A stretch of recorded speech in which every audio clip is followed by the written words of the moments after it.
Você se lembra de quando uma única rua era seu mundo inteiro? Quando o tempo parecia infinito e cada esquina escondia uma aventura esperando para ser descoberta? Hoje vou contar a história de Miguel e seus amigos que transformaram a Rua Augusta num verdadeiro reino da imaginação. Esta é uma história sobre amizade, coragem e aqueles dias mágicos da infância que ficam gravados para sempre em nossos corações. Uma história que vai te fazer lembrar dos seus próprios tempos de ouro, quando brincar na rua era tudo o que precisávamos para ser felizes. Mas antes de começarmos essa viagem no tempo, me conta aqui nos comentários, de que cidade você está assistindo? E se você também tem saudades desse tempo em que a rua era nosso mundo, se inscreve no canal e ativa o sininho para não perder nenhuma dessas histórias que aquecem o coração. Vamos começar? A Rua Augusta não era apenas um endereço, era nosso universo inteiro. Naqueles anos dourados da década de 80, quando o mundo parecia menor e mais seguro, cada pedra do calçamento irregular contava uma história. Cada esquina guardava um segredo, cada casa escondia aventuras que só nós, garotos de 8 a 12 anos, éramos capazes de descobrir. Eu era o Miguel, líder natural de nossa pequena trupe, não por imposição, mas porque sempre fui o primeiro a propor as aventuras mais audaciosas e o último a desistir quando as coisas ficavam complicadas. Nossa gangue era formada por 6 integrantes. Eu, a Carla, a única menina que conseguia correr mais rápido que qualquer um de nós e nunca chorava quando ralava o joelho. O Pedrinho, gorducho e esperto como uma raposa, sempre com algum plano mirabolante na cabeça. O Tiago, alto e magricela, nosso especialista em escalar muros e árvores. A pequena Ana, irmã mais nova da Carla, que nos seguia feito um cachorrinho fiel. E o Rodrigo, o mais novo do grupo, mas com uma coragem que compensava sua pouca idade. As manhãs começavam sempre da mesma forma, o som ecoando pela rua dos pés descalços correndo sobre o asfalto ainda fresco da madrugada, o barulho das bicicletas enferrujadas que herdáramos de irmãos mais velhos e nossas vozes se misturando num coro alegre de planos e possibilidades infinitas. Ninguém usava tênis caros ou roupas de marca, nossas bermudas eram remendadas pelas mães, nossas camisetas tinham cores desbotadas pelo sol e pelas brincadeiras. Mas éramos ricos em imaginação e liberdade. O que mais me marcava naqueles tempos era a sensação de que tínhamos todo o tempo do mundo. As horas se esticavam como elástico, e um dia de férias parecia durar uma semana inteira. Acordávamos com o sol já alto, tomávamos um café da manhã rápido, pão com margarina e leite com achocolatado, e saíamos para conquistar nosso território. A rua nos pertencia desde a esquina da padaria do seu João até a pracinha no final da quadra, onde ficava o orelhão amarelo que raramente funcionava. Nossa primeira aventura do dia sempre começava na casa da Dona Maria, uma senhora de cabelos brancos que morava na casa número 15. Ela tinha um pomar nos fundos, um verdadeiro tesouro escondido atrás de um muro de 2 metros de altura. Mangueiras enormes, uma goiabeira que dava frutos doces como mel, e jabuticabeiras que pareciam estar sempre carregadas. O problema era que Dona Maria tinha fama de bruxa entre as crianças da rua, principalmente depois que o Pedrinho jurava de pé junto que a havia visto conversando com um gato preto na lua cheia. Foi num daqueles domingos preguiçosos de março que nossa infância pacífica se transformou numa verdadeira guerra urbana. Tudo começou quando os garotos da Rua Paralela, a temida turma da Rua das Acácias, resolveram invadir nosso território durante um jogo de queimada na pracinha. Eles vieram em maior número, uns 10 moleques liderados pelo Bruno, um garoto de 13 anos que já fazia barba e se achava o rei do pedaço apenas porque tinha uma bicicleta nova e usava tênis importado. A provocação começou de forma sutil. Primeiro jogaram pedrinhas em nossas bicicletas, depois gritaram apelidos ofensivos para Carla e a Ana, e por fim, cometeram o pecado imperdoável, chutaram nossa bola de futebol para dentro do terreno baldio cheio de espinhos. Aquela bola era nosso bem mais precioso, comprada com dinheiro juntado centavo por centavo durante semanas, vendendo latinhas na reciclagem e fazendo pequenos serviços para os vizinhos. Isso não vai ficar assim, declarei, ainda sentindo a humilhação queimar no peito. Reunimos nosso conselho de guerra debaixo da mangueira do quintal do Tiago, longe dos ouvidos dos adultos. Foi quando Pedrinho, sempre genial nos momentos de crise, propôs a solução. Vamos fazer estilingues e mostrar para aqueles metidos a besta quem manda nesta rua. A fabricação das armas ocupou toda a tarde de segunda-feira.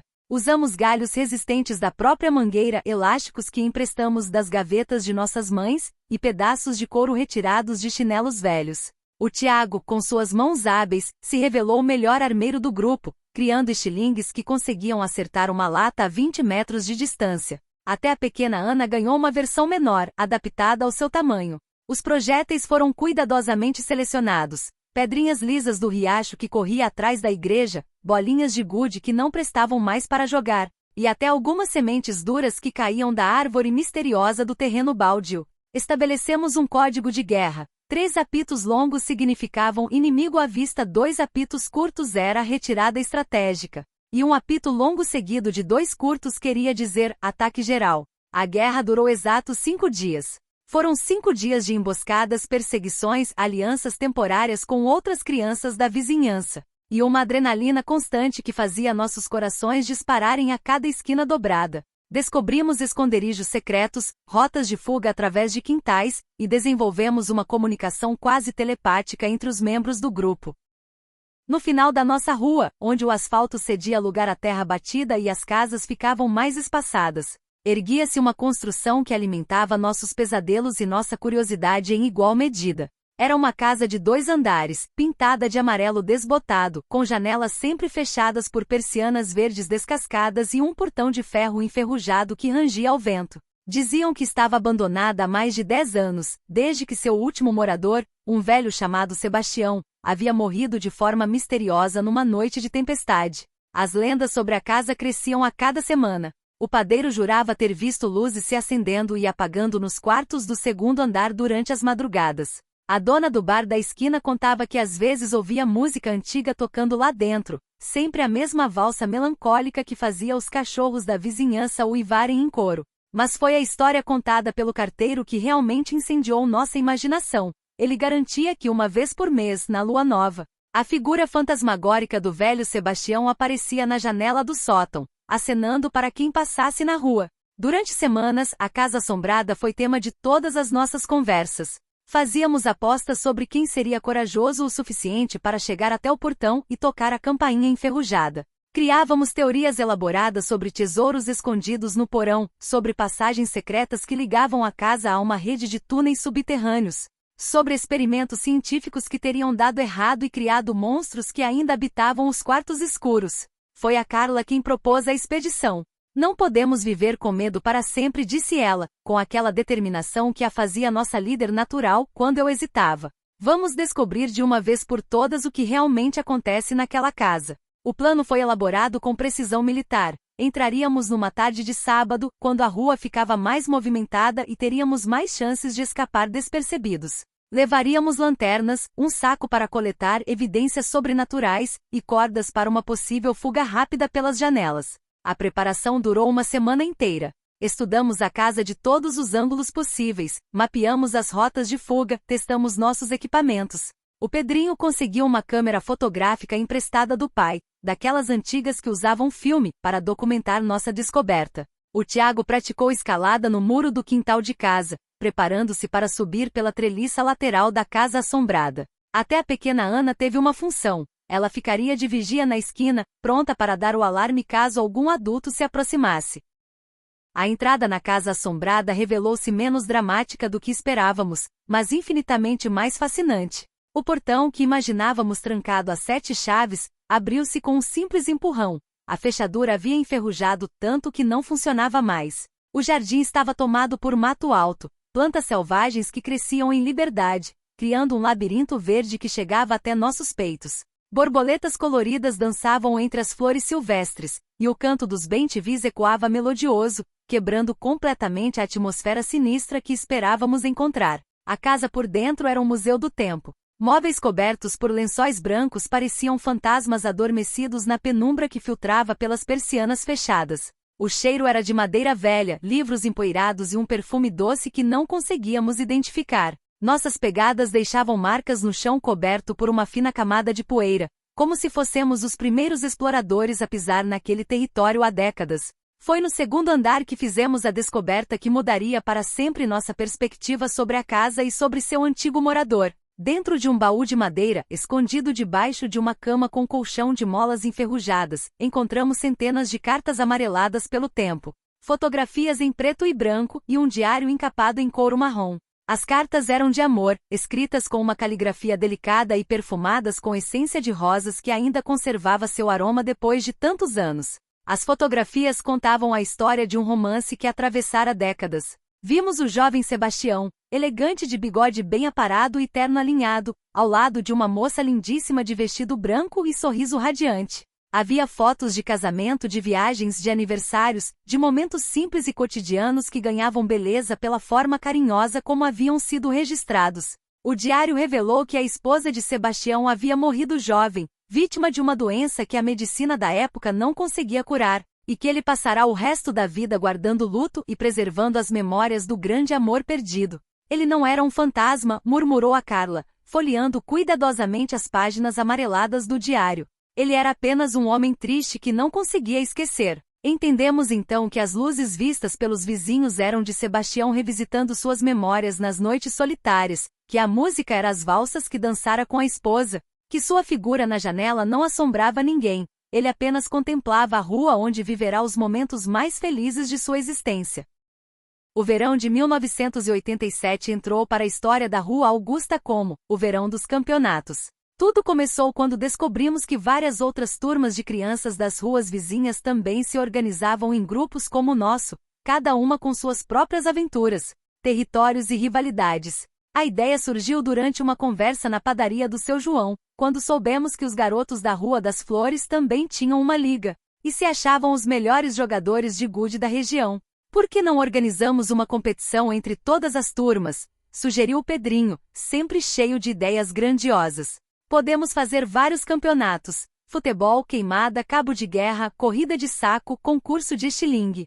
E até competição de quem consegue ficar mais tempo parado que nem estátua. A proposta foi recebida com entusiasmo por todos nós, e logo começamos a planejar o que viria a ser o maior evento esportivo da história das crianças do nosso bairro. A organização tomou proporções épicas.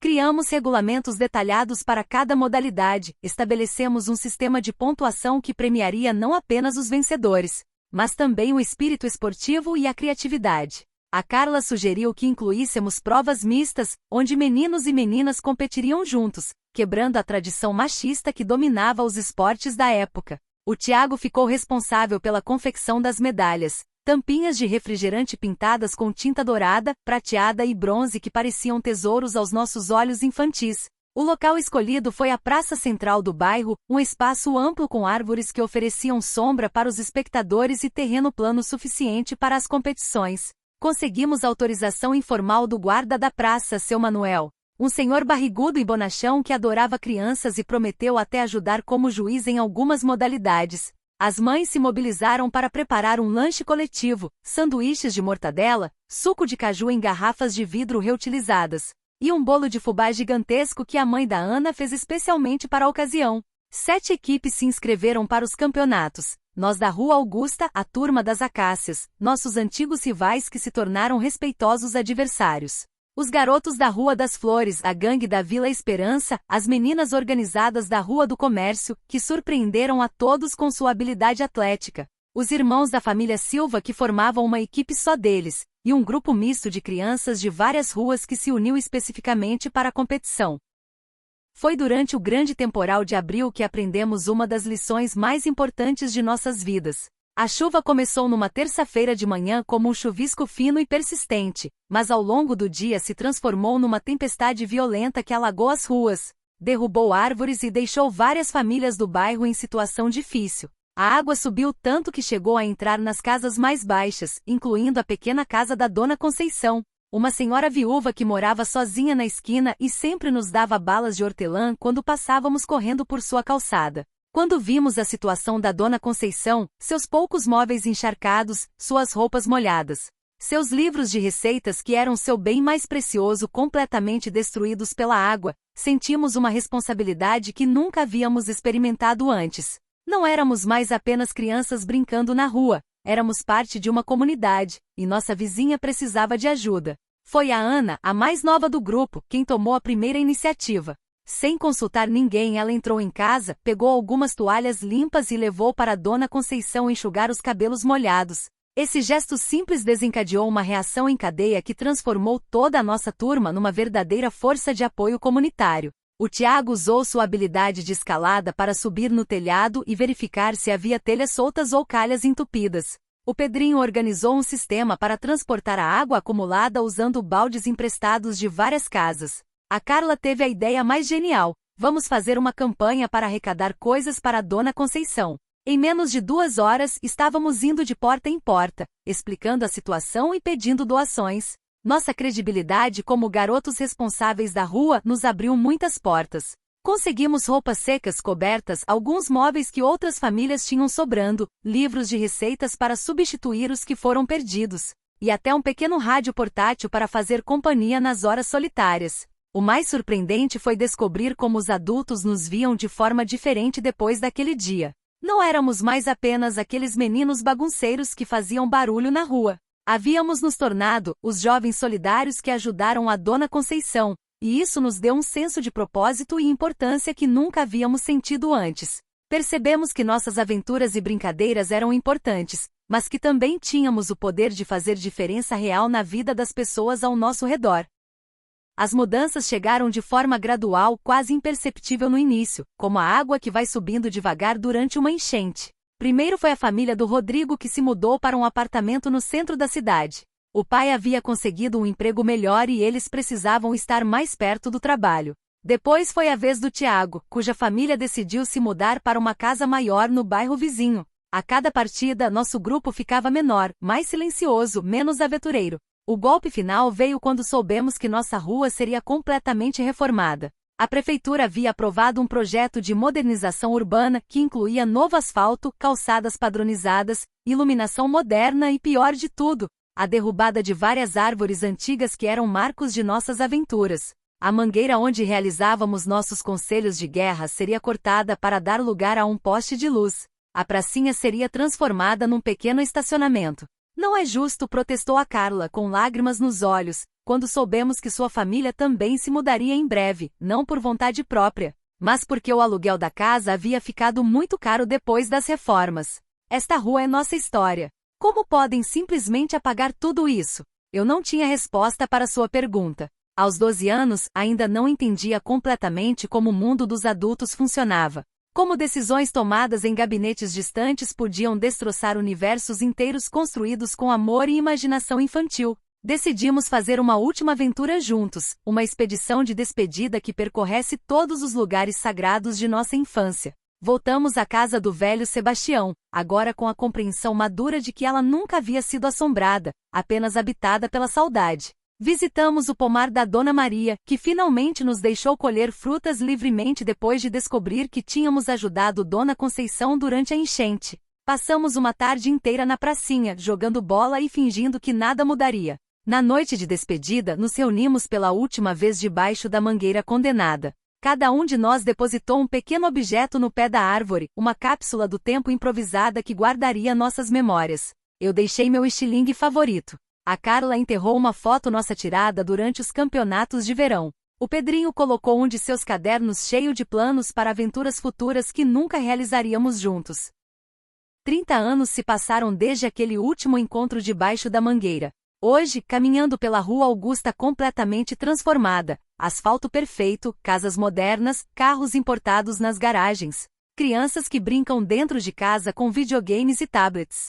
Às vezes me pergunto se tudo aquilo realmente aconteceu, ou se foi apenas um sonho dourado da minha imaginação nostálgica. Mas então encontro a Carla numa rede social, e descobrimos que ela se tornou professora e dedica sua vida a ensinar crianças sobre a importância da amizade e da comunidade. O Pedrinho virou engenheiro e trabalha criando parques urbanos que preservam espaços para as crianças brincarem livremente. O Tiago se tornou fotógrafo e documenta histórias de bairros antigos antes que sejam demolidos pela especulação imobiliária. Até a pequena Ana, agora médica pediatra, me conta que sempre se lembra de nossos tempos na rua quando está tratando crianças, porque entende a importância do brincar livre para o desenvolvimento humano. Percebo então que a rua não desapareceu. Ela apenas se mudou para dentro de nós. Cada vez que vejo uma criança correndo descalça, lembro da sensação do asfalto quente sob nossos pés.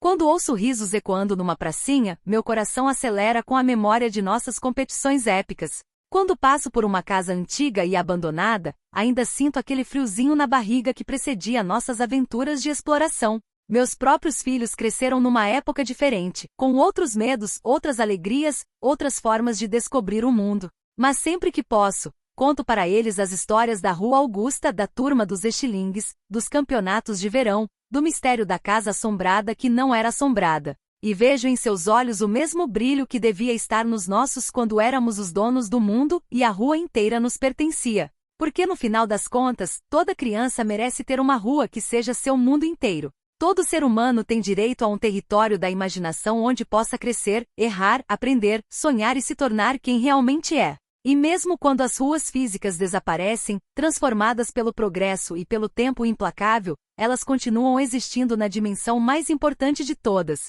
dentro dos corações que um dia as chamaram de lar. A Rua Augusta dos anos 80 pode não existir mais no mapa da cidade, mas ela permanece viva e vibrante no mapa de nossas memórias, ensinando-nos todos os dias que a verdadeira riqueza da infância não está nas coisas que possuímos, mas nas experiências que compartilhamos, nas amizades que cultivamos e na liberdade que experimentamos quando o mundo inteiro cabe numa única rua e uma única rua contém o mundo inteiro.